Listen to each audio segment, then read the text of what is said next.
లయ నాది ముప్పారం అనే గ్రామం.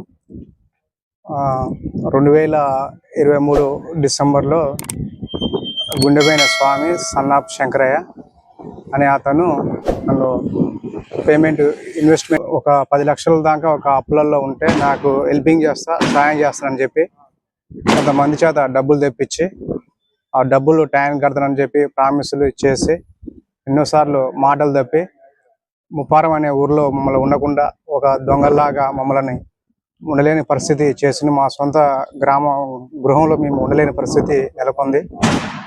అతను ఎన్నోసార్లు డబ్బులు ఇస్తానని చెప్పి మాటలు వాయిదాలు వేసి మాటలు తప్పిండు. విలేజ్ దృష్టిలో మేము ఒక దొంగలాగా కనపడుతున్నాం.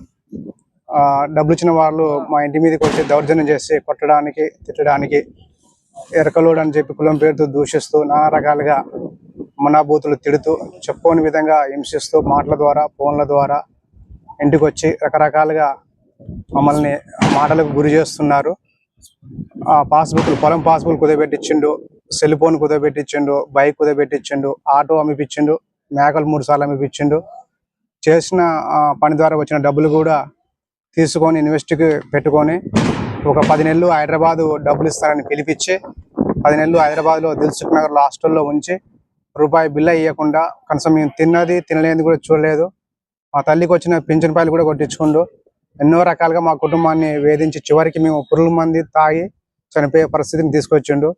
మా గ్రామంలో మేము కనబడితే మమ్మల్ని గల్లబట్టి గుంజి కొట్టే పరిస్థితి ఉంది. ఆ డబ్బులు అతను ఇవ్వకపోవడంతో మేము వేరే విలేజ్లో తలదాచుకొని ఉండే పరిస్థితి చాలా భయంకరంగా ఉంది. కాబట్టి ఈ విషయమై మరి స్టేషన్ పరిధిలో ఎస్ఐ గారు విచారించి న్యాయం చేయగలరని కోరుకుంటున్నాను. మీడియా మిత్రులకు నా యొక్క జేబీఎం తెలియజేస్తున్నా. ఈరోజు మరి నిలవనూరు మండలం మరి ముప్పారం గ్రామంలో మా ఆదివాసీ ఎరకల తెగకు చెందినటువంటి మాన్పాటి ఎల్లయ్య గారిని అదే గ్రామం పక్కన ఉన్నటువంటి ముప్పారం సోమవారిగూడెం గ్రామానికి చెందినటువంటి గుండెపోయిన స్వామి సన్నాపు శంకరయ్య అనే వ్యక్తి, వీళ్ళిద్దరూ కొద్ది కాలంగా స్నేహపూర్వకంగా కలిసిమెలిసి ఉండేవాళ్ళు. ఈ స్నేహంగా మారి మోసపూరితంగా చేసి నీకు కొంచెం ఆర్థిక పరిస్థితిలో ఉందని చెప్పి ఎల్లయ్య చెప్పడంతో నీకు ఎంతో విధంగా నేను తప్పకుండా సహకారం చేస్తానని చెప్పి అబ్బాయిని మోసగుంచి తన కుటుంబం అవసరాల కోసం తన ఇల్లు కట్టుకోవడానికి బయట తేలియని పరిస్థితిలో చూసి తన అబ్బాయి మీద బాగా వాళ్ళ జీవనోపాధి చూసి ఆ డబ్బులు ఏ విధంగా అయితే ఎల్లయ్య దగ్గర నుంచి కాజేసి నేను ఏదో విధంగా ఒక ప్లాట్ పూర్వకంగానో లేకపోతే ఒక ఇల్లు పూర్వకంగానో కట్టుకొని మోసం చేయాలని చెప్పి అబ్బాయిని ₹1,00,000, 2 లక్షలు, 50,000 అట్లా మొత్తం కలిసి 35 లక్షల దాకా అబ్బాయిని మోసం చేసిండు.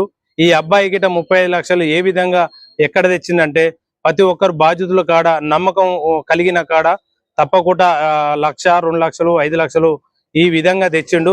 తన సొంతం వ్యవసాయ భూమి అగ్రికల్చర్కి సంబంధించిన ల్యాండ్ గిట తన వేరే వాళ్ళ దగ్గర పెట్టి లక్షల రూపాయలు తీసుకొచ్చి అతనికి ఫోన్ పే ద్వారా అతను కొట్టిండు. అది స్టేట్మెంట్ ప్రకారం గిట మా దగ్గర ఆధారాలు ఉన్నాయి.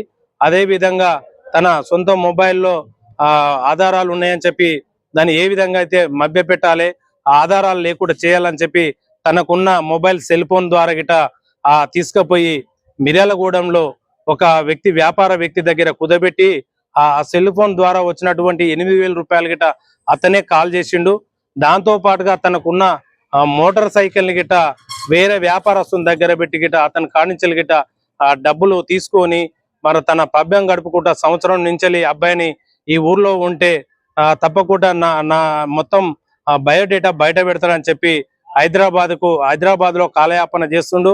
అదే విధంగా ఈ అబ్బాయిని ఊర్లో ఉంటే ఈ పోలీస్ స్టేషన్ కానీ కేసు పెట్టడం కానీ ఇలాంటివి జరుగుతాయని చెప్పి అబ్బాయిని మోసపూరితంగా నీ డబ్బులు నీకు ఇస్తా అని చెప్పి హైదరాబాద్ పిలిపించి 1 సంవత్సరం పాటు ఒక హాస్టళ్లలో రూములలో ఉంచుకుంటూ తన మభ్య పెట్టుకుంటా కాలయాపన చేస్తుండు. డబ్బులు ఏమైంది ఇస్తావానంటే ప్రతిరోజు నేను తప్పకుండా ఇస్తా, తప్పకుండా చేస్తా అని మాట్లాడిండు. కాబట్టి తప్పనిసరిగా ఈ పోలీసు యంత్రాంగం చొరవ తీసుకొని బాధితులకు తప్పనిసరిగా న్యాయం చేయాలి. బాధితులు పక్షాన ఎరకల హక్కుల పోరాట సమితి నల్గొండ జిల్లా కమిటీ, అదే విధంగా స్టేట్ కమిటీ గిట ఇన్వాల్వ్మెంట్ అయ్యి బాధితుల పక్షాన వాళ్ళ డబ్బులు ఇప్పించేంత వరకు మా పోరాటం కొనసాగిస్తాం. దీంతో పాటు జిల్లా అనేది కాకుండా రేపు మా స్టేట్ కమిటీ దృష్టికి తీసుకుపోయి దీన్ని పూర్తి స్థాయిలో పోలీస్ యంత్రాంగం ఇలాంటి పేద ప్రజలు మోసం చేసుకున్నట్టు వ్యక్తుల మీద మీరు పీడీ యాక్టులు పెడతారా, లేకపోతే ఏ శిక్షలు అమలు పరుస్తారో అది పోలీస్ వ్యవస్థ మీద ఉన్నది.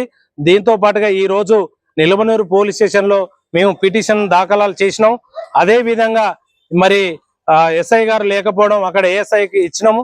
దీంతో పాటుగా ఈ మ్యాటరీ ఎస్పీ గారు లెవెల్లో తీసుకుపోయి మరి ఎస్పీ గారి నుంచి మాకు న్యాయం చేయాలని మా బాధ్యునికి, ఎందుకంటే ఒక ఆదివాసీ బిడ్డ, ఎరకల జాతికి సంబంధించిన బిడ్డ, అంటరానితనం బిడ్డ, అతని మోసపూరితంగా మోసం చేసి ఈ విధంగా చేసిండు.